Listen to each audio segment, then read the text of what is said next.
Mini London McCluskieganj प्रकृति की गोद में बसा ड्रीम डेस्टिनेशन आपका कर रहा है इंतजार। आइए अपने यादगार लम्हों को बिताइए ड्रीम डेस्टिनेशन में। राजधानी रांची से महज 50 किलोमीटर दूर आपका अपना ड्रीम डेस्टिनेशन। मांडल विधानसभा उपचुनाव के लिए बीजेपी ने अपने प्रत्याशी की घोषणा कर दी है। एक बार फिर अपने पुराने प्रत्याशी और पूर्व विधायक गंगोत्री कुजूर उन पर भरोसा पार्टी ने जताया है। पार्टी ने बंधु तिर्की की बेटी शिल्पी नेहा तिर्की के विरुद्ध एक तगड़ा उम्मीदवार दिया है, जिससे आने वाले समय में बंधु तिर्की को काफ़ी मुसीबतों का भी सामना करना पड़ सकता है। सबसे तो हमारे प्रदेश के नेतृत्व और केंद्रीय नेतृत्व को मैं आपके माध्यम से आभार व्यक्त करना चाहती हूँ, दिल से आभार व्यक्त करती हूँ। आपने कहा कि पहले पिता को भरवा चुकी, तब मेरी कोई पहचान नहीं थी। मैं सिंपल एक ये थी, और जो बोलते हैं कि मांडर विधानसभा क्षेत्र में बंधु तिर्की को हराना, लेकिन मैंने उनको पराजित किया और विधायक बनी थी। 2019 में मैं प्रत्याशी के रूप में नहीं बन पाई, लेकिन पुनः यह मौका मध्यावधि ये के चुनाव के अवसर में मुझे प्राप्त हुआ है। और ऐसे में आप देख रहे हैं कि वो कांग्रेस के प्रत्याशी हैं, और पूरे देश के अंदर अगर हम देखते हैं तो कांग्रेस का जो सिलसिला जारी है कि उनका सफाया होते चला जा रहा है।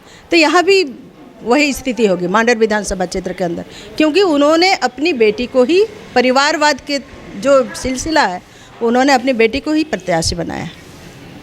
तो इस मुद्दा को उठाएंगे क्या, जो परिवारवाद खत्म होने का नाम नहीं ले रहा है, और पिता के बाद बेटी, उसके बाद और परिवार होती, एकदम बिल्कुल इस बात को तो प्रमुखता के रूप से हम लोगों को वहाँ तक, जनता तक पहुँचाना है कि पिता, फिर बेटी, फिर नाती, फिर पोती, उसका वो चलता रहेगा। जैसे सोनिया गांधी परिवार का जो चल रहा है वैसे चलता रहेगा।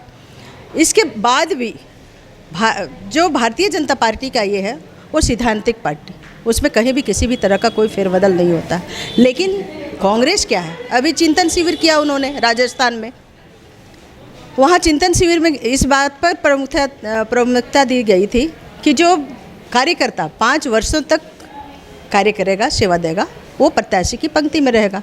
क्या शिल्पी जी 5 वर्षों तक उन्होंने सेवा दिया है क्या, या फिर प्राथमिक सदस्य भी हैं क्या कांग्रेस के? तो करनी और कथनी में इतना फर्क, तो ये कार्य, जनता की सेवा का कार्य किस तरह से करेंगे, इस बात का भी तो जवाब उन्हें देना पड़ेगा ना जनता को।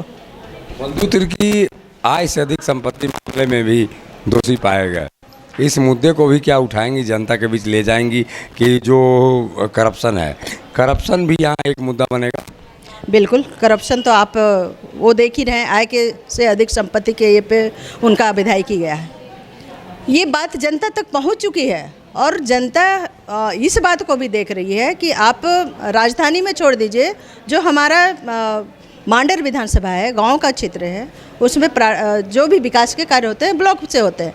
ब्लॉक में वे अपने चमचे को बैठाए रखे हैं, प्रत्येक विभाग को बांट दिया, और वो बिल्कुल पदाधिकारियों के ऊपर, जनता के ऊपर इस तरह से हावी हुए हैं कि वो लोग निजात चाहते हैं। और सभी जनता चाह रही है कि इस विधायक जो चले गए, उनसे निजात, तो पूरे परिवार से ही निजात चाहिए।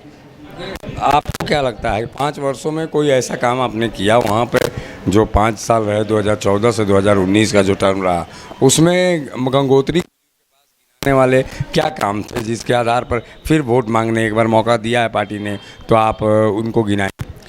सबसे पहले तो हम विकास का कार्य देखेंगे तो सड़क का जाल बिछा हुआ है, जो गाँव का ये है, बिल्कुल गांव से लेकर प्रखंड तक हमारा सड़क बिल्कुल दुरुस्त है। आप जानते हैं कि मांडर विधानसभा क्षेत्र के अंदर सब्जी की खेती बहुत होती है, और उस सब्जी को खेत से ले जाने के लिए, शहर तक पहुंचाने के लिए मार्ग चाहिए, जो उनको एक अच्छा सड़क के रूप में उनको प्राप्त हुआ है। इसके साथ ही साथ विकास के अन्य कार्य, जैसे हम अगर गिनाने लगे तो बहुत सारे ऐसे कार्य हैं जो कभी भी नहीं हुआ था। वो कार्य हमारे 2014 से लेकर 2019 में, चूँकि अस्थाई सरकार थी, हमारे अस्थाई सरकार और डबल इंजन की जो सरकार थी, उसके माध्यम से जो कार्य हुआ था वो कभी नहीं हुआ है।